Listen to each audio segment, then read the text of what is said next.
زهقت من دايت الحرمان؟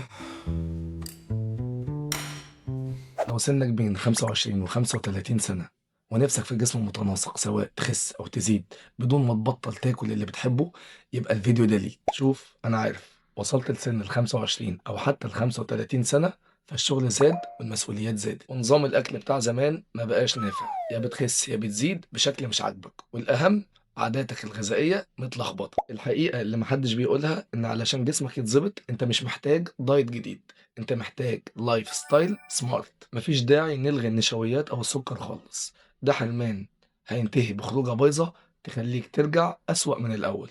صح؟ لا اله الا الله، لا اله الا الله. صلي على النبي في قلبك يا سليمان، ما تعملش كده يا جدع. طيب ايه الحل دلوقتي؟ اول حاجه هنصلح العادات الغلط، هنشوف ايه اللي بيبوظ يومك، زي الاكل العشوائي بالليل، الميه القليله والوجبات السريعه المتكرره، ونبدا بالراحه نستبدل العادات دي مش نمنعها مره واحده. تاني حاجه نظامك هيكون تفصيل، سواء كنت محتاج تخس علشان طاقتك تزيد او كنت محتاج تزيد وزن بشكل صحي علشان مظهرك. خطتك هتكون بسيطه ومناسبه لزحمه روتينك، بمعنى مش هتعمل اكل مخصوص كل يوم. تخيل معايا جسم متناسق، طاقة أعلى، نوم أحسن، والأهم ده وأنت مستمتع بوجبتك المفضلة، بس بذكاء وتوازن. أنا مهمتي إن أحولك من شخص ماشي على دايت الأجازة لشخص ماشي على نظام حياة تقدر تكمل عليه طول عمرك وأنت حاسس إنك مرتاح ومش مضغوط. لو تعبت من محاولات الدايت الفاشلة وعاوز خطة حقيقية بسيطة وبتجيب نتائج على المدى الطويل، اكتب دلوقتي في الكومنتات كلمة بالانس وهبعت لك رسالة شخصية فيها الثلاث خطوات الأساسية اللي هتبدأ بيها رحلة التغيير دي ببساطة شديدة. يلا بينا نبدأ رحلة جسمك الجديد من بكرة،